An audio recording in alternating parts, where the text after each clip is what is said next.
지금 아무 소용 없어요. 그런 것 같아요. 오케이. Next question. 안녕하세요 여러분. 오늘은 사사콜 콜 34로 찾아왔습니다. 저는 현재 중국종합사회복지관 서비스 제공 1팀에서 실습 중인 또치입니다. 오늘은 총 4분을 모셔봤는데요. 자신의 닉네임과 연차를 소개해 주실 수 있나요? 저는 비니 사회복지사고요. 올해 3년차 조직팀에서 근무하고 있습니다. 안녕하세요 여러분. 저는 닉네임은 지아이고요. 연차는 이제 2살 조금 넘었어요. 저는 아리 사회복지사라고 하고 사례관리팀에서 약 지금 4개월째 약 1년 근무 중입니다. 안녕하세요. 저는 닉네임 제로이고요. 한 15년 정도 일하고 있습니다. 반가워요. 이번 영상은 예비 사회복지사가 사회복지사에게 궁금한 점 Q&A를 준비했습니다. 그럼 첫 번째 질문부터 시작해볼게요. 저는 이제 일단 사회복지사뿐만 아니라 사실 이제 직업인이고 또 사회인이고 하다면 자신의 일에 대해서 좀 목적의식을 갖고 일하는 것이 중요하다고 생각을 하는데요. 이제 단순히 약간 하루하루 주어진 업무를 하는 것을 목표로 하는 게 아니라 조금 내가 갖고 있는 직무에 대해서 어떠한 성취를 하고 또 어떤 걸 달성할 것인가 하는 그런 의식을 가져야 된다는 뜻으로 말씀을 드렸어요. 그렇기 때문에 이제 사회복지사로서 저희 스스로 좀 더 조화롭고 더 나은 세상을 만들어가는 데 중요한 역할을 하고 있다는 사명감, 내 목적의식을 갖고 일하시는 게 좀 중요하다고 생각을 합니다. 저는 2가지를 가져야 한다고 생각하는데, 첫 번째는 무엇이든 할 수 있겠다 라는 마음가짐이 좀 중요한 것 같아요. 왜냐면 정말 다양한 일을 해내야 하고 좀 본인과 스타일에 안 맞는 업무도 해야 할 때가 있는데, 그런 변수들이 너무 많이 작용하는 직업이다 보니까 그냥 좌절하는 것보다는 뭐든지 할 수 있다 라는 마음가짐으로 임하는 게 첫 번째로 중요할 것 같고, 2번째는 그럴 수도 있지 라는 마인드도 좀 중요한 것 같아요. 너무 다양한 클라이언트들을 만나고 저와 다른 가치관을 가진 사람들도 너무 많이 만나는데, 그때마다 스트레스 받기보다는 그 사람도 이유가 있으니까 그렇게 행동했겠지, 저 사람도 이런 욕구가 있기 때문에 이렇게 표현하는 거겠지 라고 생각하는 그럴 수도 있지 하는 마음가짐이 필요한 것 같습니다. 먼저 버스트 끊어주시면 안 되나요? 그러면 민감성과 현실성과 긍정성, 긍정성이 있어야 되는데. 저는 제가 생각했을 때는 물론 제 옆에 계시는 제로님에 비해서는 턱도 없는 연차이지만 제가 느꼈을 때 인간성, 현실성, 긍정성, 좀 사회복지사는 업무하면서 좀 민감하게 캐치해야 될 부분이 좀 많다고 느꼈어요. 좀 섬세해야 되고, 또 긍정적인 마음이 중요하다고 생각하는데 또 마냥 긍정적일 수는 없다. 왜냐면은 우리는 현실적으로 문제를 어떻게 해결하고 어떻게 접근할 건지를 생각을 해야 되니까 현실적이고 민감성 있고 긍정성 있는 그런 마음가짐이 중요하다고 생각했습니다. 저도 그 긍정성이 되게 중요하다고 생각하는데, 그거 조금 더 덧붙여 설명을 하면은, 사회복지사라는 직업이 자신의 뭔가 에너지를 상대방한테 주는 되게 중요한 직업이라고 생각해요. 그래서 저는 일단 자기 자신이 행복하고 긍정적인 에너지로 가득 차 있자라고 하는 게 뭔가 사회복지사가 되기 전에 준비되면 좋을 것 같다라는 생각을 가지고 있어요. 저는 사례관리팀에서 근무를 하고 있다 보니까 간혹 전화나 만남에서 폭언을 하는 클라이언트를 만났을 때 좀 힘든 상황이 펼쳐지는데요. 저는 그럴 때는 그냥 우선 처음부터 끝까지 가만히 듣고 있는 것 같습니다. 시간을 가지고 좀 기다리는 편이고, 그래서 문제가 해결됐을 때는 그래도 이렇게 잘 차근차근 침착하게 말씀해 주셔서 감사합니다 라고 상담을 끝내면 그 다음에 만남에 있어서 조금 더 원활히 만날 수 있었던 것 같고, 이거는 약간 사회복지사 특성마다 좀 다른 것 같은데, 저는 오히려 들어도 그냥 괜찮았던 편이고, 제 동료 중에서는 너무 스트레스를 받아 하는 동료들도 있는데, 이거는 사실 사람의 성향 차이가 좀 큰 것 같아요. 전 아까 말씀드렸던 것처럼 그럴 수도 있지 라는 마음을 가지고 있어서 이렇게 욕하시는 데는 이유가 있겠지. 뭔가 불만이 있었기 때문에 이렇게 표현하는 거겠지 라고 생각하면은 스트레스를 좀 덜 받는 것 같아요. 제가 겪었던 거 기반으로 생각을 해보면, 저는 뭔가 이제 좀 많은 인원이 참여하는 사업을 좀 운영을 할 때 사실 모두를 만족시키긴 조금 어려운 것 같아요. 그래서 좀 진행할 때 제가 잘하는 것도 중요하지만은 좀 이용자가 같이 참여해주는 것까지가 좀 완성이라고 생각을 하는데 가끔은 그 호흡이 좀 어려운 이용자가 있어요. 그럴 때는 저는 최대한 좀 개별적으로 맞춰줄 수 있는 부분은 좀 맞춰주려고 하고, 그러니까 좀 일정 기준까지는 맞춰드리다가 안 되면 현실적으로, 방금 현실성이라고 중요한 마음가짐 갖고 있잖아요. 현실적인 부분을 좀 말씀드려서 좀 설득을 하거나 그러지 않을까라고 생각을 했어요. 재윤님은요? 저는 응대하기 어려웠던 클라이언트가 없습니다. 네? 라고 하면 너무 거짓말이에요. 저는 되게 어려웠던 클라이언트가 하나 생각나는 게 있는데, 제가 이제 실무를 할 때, 어떻게 보면 어쩔 수 없는 상황으로 인해서 종결을 해야 되는 그 클라이언트들이 있어요. 종결을 한번 해야 하는 상황이 생긴 적이 있어요. 그래서 그분께 이제 이러이러한 사정으로 이제 더 이상은 그 프로그램이 진행이 되지 못할 것 같다라고 설명을 드렸었는데, 그분이 뭔가 이제 되게 서운하셨나봐요. 그래서 뭔가 서운하셨는데 되게 다혈질을 가지고 있는 그런 우리 클라이언트였어요. 그래서 이분이 사무실에 찾아오셔가지고 거의 한 4-5시간을 욕만 하다 가신 적이 있어요. 그래서 대처했었던 방안 중에 가장 좋았던 부분은 그냥 기다려드렸던 거랑 그 다음에 그냥 잘 들어드렸던 거. 그래서 사실 그 상황을 조금 잘 모면했던 그런 경험을 가지고 있어요.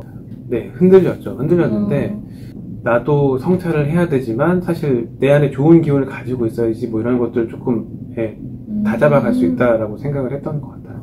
네. 일단은 사실 누구나 사람이라면 누구나 갖고 있는 기질이나 성향이 다르잖아요. 그래서 오히려 어떤 대상자랑은 찰떡궁하고 잘 맞으실 수도 있겠다 이런 생각을 해요. 그래서 어떤 사람은 주도적이고 굉장히 적극적이고 이런 모습이 좀 강점일 수 있고, 또 어떤 분 같은 경우에는 또 그 차분함이 이제 대상자한테 편안하게 느껴질 수 있고, 그래서 저마다의 역량과 강점이 다 다르기 때문에 좀 자기가 갖고 있는 특성이나 강점을 잘 살려서 좀 믿고 파이팅 하시면 좋겠습니다. 어쨌든 적극적이고 좀 주도적인 성격이면 업무함에 있어서 긍정적으로 작용되는 때도 있는데, 사실 클라이언트를 만나다 보면 클라이언트가 적극적이기보다는 소극적인 경향도 많은데 제가 먼저 나서서 적극적으로 더 말도 많이 하고 라고 한다면 상대방이 부담스럽게 느낄 수도 있다라고 생각해요. 그래서 무조건적으로 이렇게 주도적이거나 적극적인 성격이 도움이 되는 건 아니고, 말씀하셨던 것처럼 각자마다 속도가 있기 때문에 클라이언트가 오히려 더 편안함을 느낄 수도 있다라고 생각합니다. 이 질문은 약간 또치님의 궁금증도 반영이 된 건가요? 네, 방향이 돼서 좀 선정한 것도 있습니다. 네. 어떻게 생각하실까요, 재훈님? 어렵죠. 네. 저도 이제 낯을 가리는 성격을 가지고 있어요. 되게 선택적인 이여서 네, 그런 상황이 되면 조금 외향적으로 하려고 노력을 하지만 사실은 내향적인 성격도 가지고 있어서 낯을 가리는 부분도 있거든요. 별로 안 친해요. 그래서 아직까지. 네. 그래서 그냥 이거는 주도적인 성격을 사실 바꾼다라는 건 쉽지 않은 것 같아요. 자기 성향이 있는 거니까. 근데 이제 사회복지사로서 어떤 외향적인 모습을 보여야 할 때랑 주도해야 할 상황이 오면은 그거는 노력을 해야 된다라고 생각해요. 그러니까 내향적인 성격을 가지고 있다고 하더라도 네, 그런 모습을 노력해서 기른다면 네, 충분히 잘 되지 않을까 생각합니다. 네. 저는 완전 아이거든요. 아이가 거의. 아니, 저 할머니가 원래는 이었는데 이제 세상 풍파를 다 겪으면서 아이가 됐어요. 그래서 이제 아이 기울이 굉장히 높아서 저도 되게 낯을 많이 가리는 편이거든요. 근데 이게 보통 사회생활이라는 말이 있는 것처럼 사실 모두가 제가 생각했을 때 사회복지사로 지금 일하고 있는 5천만 국민분들 중에서 농담이고요. 사실 모두가 다 낯을 안 가리는 성격이 아닐 거라고 생각이 들어요. 저는 뭔가 제가 생각했을 때 사실 그 말씀해주셨던 것처럼 그 일상에서의 제 성격적인 그런 접근이랑 업무에서의 제 성격적인 접근을 굉장히 다르게 해야 돼요. 그래서 좀 그 차이가 별로 크게 없는 사람은 별로 스트레스를 안 느끼겠지만은 좀 차이가 큰 사람은 스트레스를 많이 느낄 수도 있다고 생각이 들긴 하거든요. 근데 아예 못한다는 건 아니고 좀 개인적인 그 어려움이 있을 수는 있지만 그 어려움을 좀 많이 극복하려면 사실 경험이 제일 중요한 것 같고 저는 이제 어떤 특정 뭐 대외활동이나 어떤 봉사를 꼭 해라 약간 이렇게 하나를 찍기보다는 정말 최대한 다양한 경험을 해보는 게 중요하다. 다다익선이다 이렇게 말씀을 드리고 싶은 게 봉사도 좋고 여행도 좋고 뭐 그냥 해외여행도 좋고 대외활동도 다 좋은데 이제 모든 순간순간이란 경험들이 이제 남들이랑 차별화되는 자기의 스토리가 되더라고요. 그래서 이제 돌아봤을 때 내 생활을 좀 하루하루 충실히 하고 또 그렇게 보내면서 이런저런 경험을 통해서 내가 이런 스토리가 생겼다 한다면은 이제 나중에 자신의 좀 자산이 되고 또 무기가 돼서 취업뿐만 아니라 뭐 사회생활 하는 데 있어서도 큰 자신의 약간 밑바탕이 될 수 있지 않을까 그렇게 생각을 합니다. 다 해보세요. 저는 공모전이나 뭔가 기획할 수 있는 사업에 좀 참여를 해봤으면 더 도움이 될 것 같아요. 어떠신가요? 저는 취업한 지가 너무 오래돼가지고 어떤 걸 하셨어요? 또 취업하시기 전에? 저는 봉사활동을 제일 오래 한 것 같아요. 한 1000시간 정도 했어요. 1000시간? 네, 그래서 취업할 때 많은 도움이 됐던 것 같아요. 아, 네, 그래도 뭔가 공백기 없이 계속 어떤 활동들을 계속 이어나갔던 거? 네, 그게 그래도 많은 도움이 되지 않았을까. 사실 그래서 봉사활동으로 안 해본 경험은 없어요. 모든 대상들을 다 해봤어요. 오. 네, 그래서 어떤 사업들이 주어졌을 때 당연히 서투르겠지만 그래도 좀 익숙하게 했었던 것 같아요. 제가 졸업한 지 얼마 안 되는데 제가 그렇게 생각해봤을 때는 좀 대외활동을 다양한 대상층으로 한 것 같아요. 왜냐면 사실 또 우리가 언제 어떤 기관에 어떤 업무를 맡는 자리에 갈지 모르거든요. 그래서 다양한 경험을 쌓고 운전은 진짜 있으면 좋은 것 같다.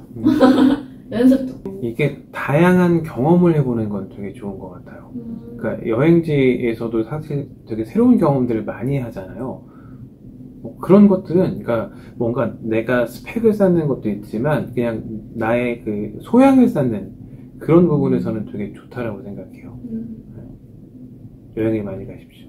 네. 취업하면 못 가요. 인간관계를 좀 많이 만드는 거? 어떻게 보면 그게 인맥이 될 수도 있는데 교내에서의 인연을 되게 좀 오래 가져갈 수 있었으면 좋겠다. 또 사회복지사 되고서도 현장에서 언제 어디서 만날지 모르는 느낌이더라고요. 그래서 되게 그 인연을 좀 오래 잘 관리하는 것도 좋은 것 같아요. 취업 전에 여행도 많이 다니시고 제발 놀기도 많이 하시고 제발 노세요. 지금이 마지막 기회예요. 제발. 이거 진짜 맞아요. 이거 진짜 맞아요. 할 수 있으면 노셔야 돼요. 여행 많이 가세요. 여기까지 질문에 너무 세심하게 답변 주셔서 감사하고 마지막으로 소감 5글자씩 한번 부탁드려도 괜찮을까요? 공부 열심히. 저는 다양한 경험. 네, 5글자. 행복하세요. 여행 가세요. 네, 여행 가세요. 행복하세요. 놀아주세요. 당신도 사회복지사에 길을 걸었으면 좋겠어요. 응원합니다. 오늘 나온 질문 말고도 또 사회복지사에게 궁금한 점을 댓글로 남겨주시면 다음 콘텐츠로 만들어 보겠습니다. 우리 예비 사회복지사분들에게 도움이 되었다면 좋아요와 구독 부탁드려요. 그럼 다음에 만나요. 안녕. 안녕.